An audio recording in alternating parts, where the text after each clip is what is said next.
Саламатсыңарбы урматтуу окуучулар. Бүгүнкү сабагыбыздын темасы дүйнөлүк экономика. Сабактын планы: дүйнөлүк экономиканын структурасы, дүйнөлүк экономиканын өнүгүү көрсөткүчтөрү, дүйнөлүк экономиканын өнүгүү тенденциясы. Дүйнөлүк экономиканын структурасы. Дүйнөлүк экономика бири-бирине көз каранды болгон улуттук чарбалардын жыйындысын билдирет. Алар эмгектин эл аралык бөлүнүшү, саясий жана экономикалык мамилелерден турган туташкан система болуп саналат. Дүйнөлүк экономиканын структурасы эл аралык эмгек бөлүштүрүүгө негизделген. Эл аралык эмгек бөлүштүрүүнүн негизин төмөнкү факторлор түзөт: табигый, техникалык, экономикалык, башкача айтканда табигый кендердин запастары, географиялык жайгашуусу, климаттык шарттары жана башкалары. Социалдык, экономикалык, саясий, тарыхый жактан өнүккөн өлкөлөрдүн ортосундагы мамилелер. Эгер эл аралык эмгек бөлүштүрүүсү жалпы болсо, анда мамлекеттер өнөр жай, агрардык жана башкалар болуп бөлүнөт. Эл аралык эмгек бөлүштүрүү жеке болгондо, ар кандай тармактарда эмгекти бөлүштүрүү жөнүндө сөз болот. Алсак: транспорт, өнөр жай, мал чарбачылыгы жана башкалар. Дүйнөлүк экономиканын көрсөткүчтөрү. Дүйнөлүк экономикалык кырдаалда объективдүү чагылдыруу үчүн айрым индикаторлор колдонулат. Алардын эң маанилүүсү УДП жана ИДП, башкача айтканда улуттук жана ички дүң продукциянын көрсөткүчтөрү болуп эсептелет. Улуттук дүң продукция белгилүү бир мезгил ичинде өндүрүлгөн камылгаларга жана кызмат рыноктук баасын билдирет. Эреже катары жылдык көрсөткүчтөр алынат. Бул учурда азык-түлүк жана чет өлкөлөрдө, бирок белгилүү бир өлкөгө таандык болгон ишканаларда өндүрүлүшү мүмкүн. Ички дүң продукциясы белгилүү бир мамлекеттин аймагында өндүрүлгөн продукциянын наркын өлчөөчү көрсөткүч. Мында өндүрүш факторлору жана каражаттарына же чет өлкөлүктөргө таандык экендиги маанилүү эмес. Улуттук дүң продукциясы жана ички дүң продукция башка нерсени өндүрүү үчүн эмес, керектөө үчүн сатып алынган акыркы продукциянын гана наркын аныктайт.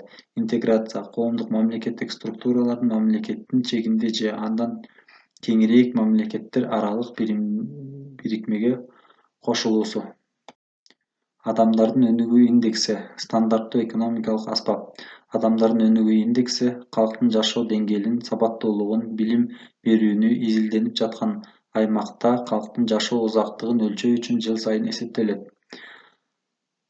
Адамдын өнүгүү индекси төмөндөн өтө жогоруга карай өлкөнүн өнүгүү деңгээлин көрсөтөт. Дүйнөлүк экономика өзүнө региондордун, өлкөлөрдүн эл аралык соодадагы активдүүлүгүнүн көрсөткүчтөрүн, ошондой эле капиталдын жана эмгектин миграциянын деңгээлин камтыйт.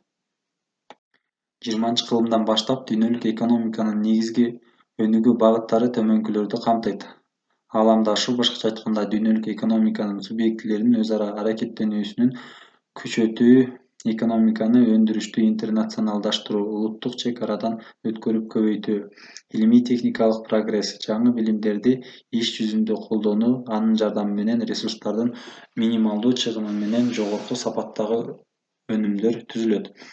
Трансулутташтыруу, башкача айтканда капиталды көзөмөлдөө жана иштетүү боюнча эл аралык трансулуттук корпорацияларды кеңейтүү, чыңдоо.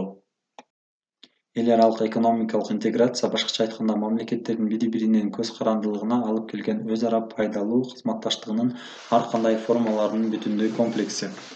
Постиндустриализация индустриялык коомдон постиндустриалдык коомго өтүү.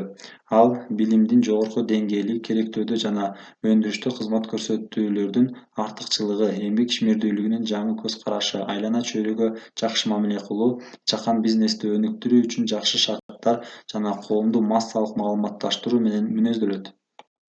Тема боюнча суроолор. Эмне үчүн дүйнөлүк экономиканын структурасы эл аралык эмгекти бөлүштүрүүгө негизделген?